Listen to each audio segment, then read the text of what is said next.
विचार अगदी स्पष्टपणे सांगतो आणि मराठी ट्रान्सलेशन सुद्धा देतो आणि मराठीत सांगतो।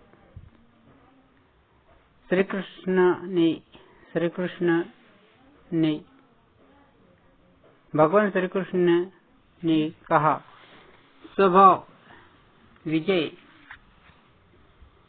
शौर्य, विषयों के प्रति इंद्रियों का आकर्षित होने का जो स्वभाव है, इस पर विजय पाकर आत्मसुख में स्थित होना, यही बड़ी शूरता है। आक्रोप की तरफ आकर्षित करती है, जीभ चटोरेपन की तरफ, हवाई की दुकान की तरफ से ले जाती है, नाम, इत्र आदि सुगंधित पदार्थों की तरफ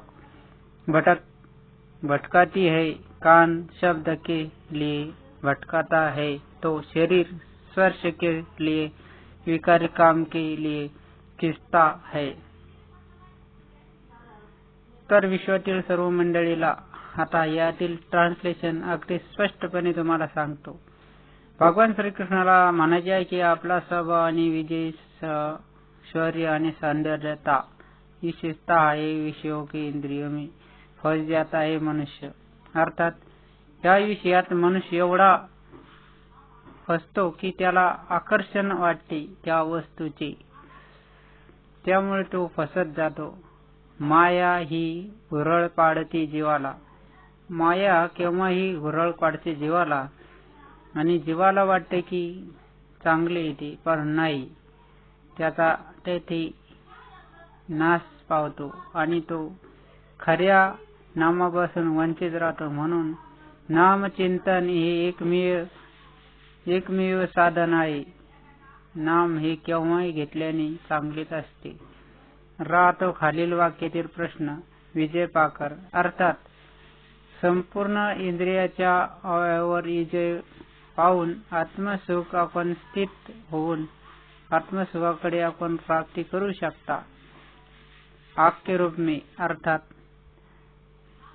उनका कहना है, भगवान श्री कृष्ण म्हणतात की आपली जी डोळे आहे ते एकटक नजर लावून कोणी एखाद्या वस्तूकडे आकर्षित झाले की ती माया त्यांना अशी भुरळ पाडते की या जीवाला आपण परमात्मा आहे की नाही याचा संशय यावा लागतो। आणि जीभ ही चोचले पुरवण्यासाठी, जीभीला चोचले पुरवण्यासाठी हवाई कोण्याही दुकानात ती कोण्याही कामवासनाकडे जाते, हे आपण दुर्लक्ष करू शकत नाही। म्हणून भगवंताने तुम्हाला आकर्षित करायचे असेल तर नामचिंतनामध्ये आकर्षित व्हा। नामवाणी ही फक्त नामचिंतनातच राहिली पाहिजे।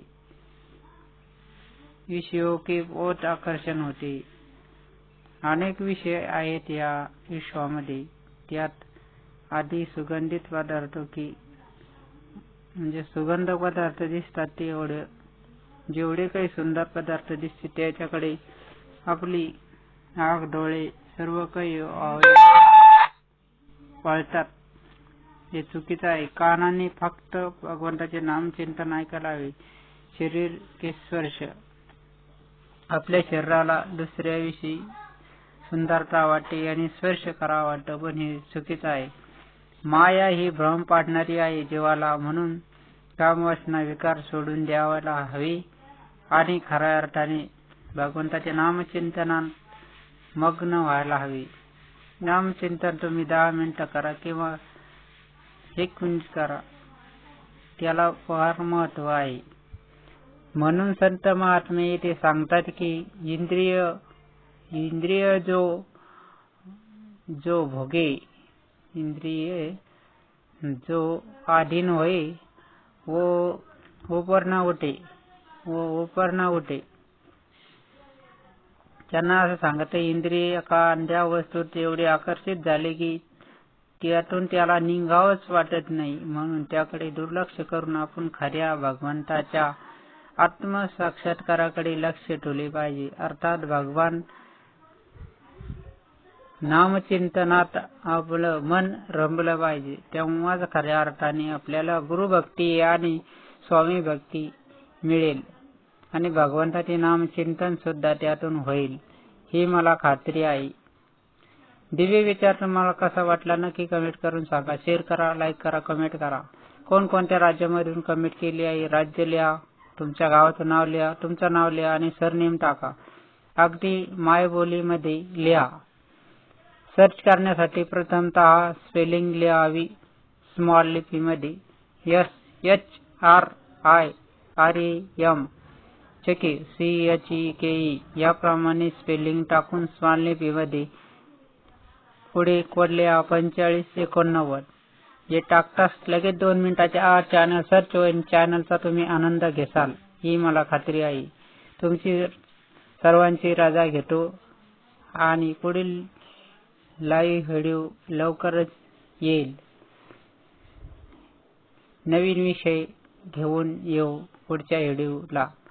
तोपर्यंत तुम्हा सर्वांना नमस्कार. जय जवान जय किसान. भारत माता की जय. वंदे मातरम. जय जवान जय किसान. जय शिवराय.